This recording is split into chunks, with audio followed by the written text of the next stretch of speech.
and we have an update from Lex. Hey Lex, what do you got going on today? Well, we been working on the race car, and what we did is we put the rear axle back together, the brakes are on. These are the calipers and these are the rotors, carbon fiber. So that's a good way to stop when you are doing over 330 miles an hour. And of course we got parachutes, but they are not on there yet, but these are the brakes. Put the rear axle back together, so that's all updated and ready to go. We put a reverser back in, and the drive shaft is just a short drive shaft. That's all we got. This is the reverser. It's got not really a transmission, it's only to go backwards after to reverse after the burnout, and then put it in forward when we're going to do the run. So that's back in there. This is the clutch management system. We call it a cannon. That's an hydraulic cylinder that will basically take care of the clutch setting. So during the run, the piston in here will start moving backwards, and that will apply more clutch to the engine. The clutch is in here. We put the clutch back together.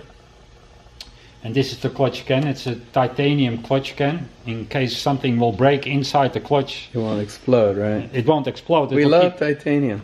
Yeah. Yeah, it's expensive, right? Yeah, it's pretty expensive. That's the downside, but yeah, we love it all. It's yeah. Really strong. It's really strong. It's certified. It's good for another year. Trick Titanium will make those. Is the manufacturer, and they need to certify those cans every year. You see the SFI decal on there.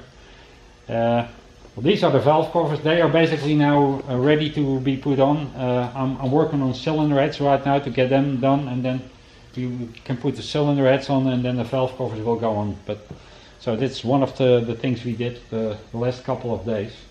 We're gonna come around over here a bit, going. And we'll see what else on the other side here.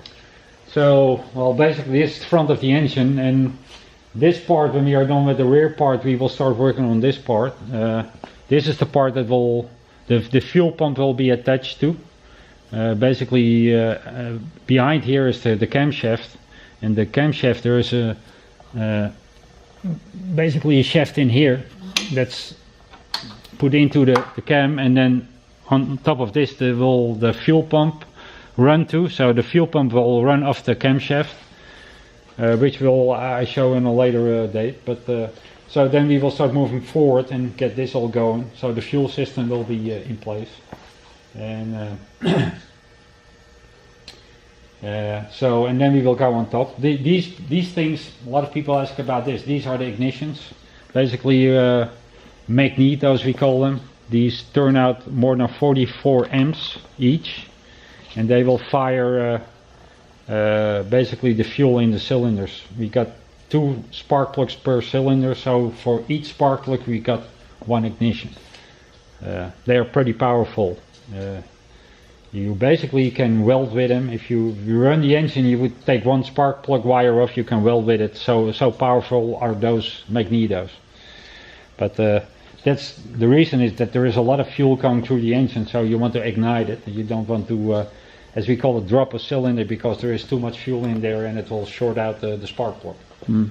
And so you got a lot of the front end of the car starting to come together now. Yeah, we put the body back on to see if it would fit, because it's as you guys know, we put a new front end on the car. The chassis on the front is completely new, so we had to refit the body parts on it to get it all aligned and get it back together, so we know for sure it's all in the right place, and we won't lose any parts during a run, because those body parts are pretty important, not only because it's looking good and you want to have a sponsor out there, the sponsor name, but also because of aerodynamics.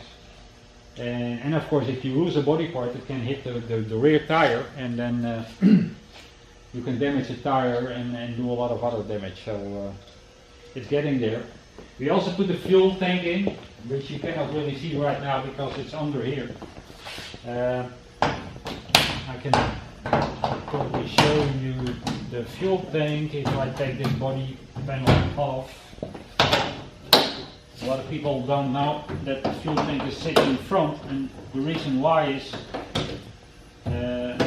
this type of cars carry around 18-19 gallons of fuel.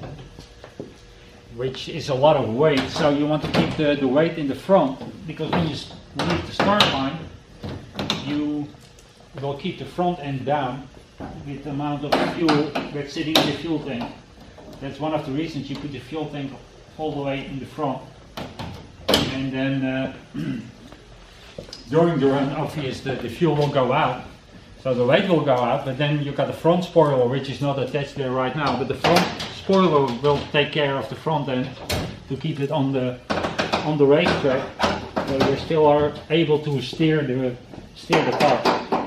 By the time you cross the finish line, the fuel tank will be empty. But here's the fuel tank. The spoiler will take care of it. So this is the fuel tank. You see, it's a big tank. And this thing here, we call it the chimney. You see, on this body part there is also a part that's attached to it.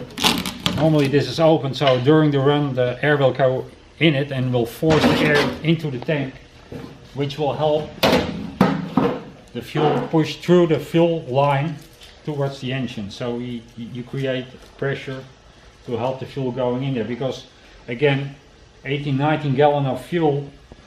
Okay, in the run there will be probably between the 12 or 14 gallon used during the run, so there's a lot of fuel going in there in one time. So you want to help the fuel going into the engine and through the fuel pump.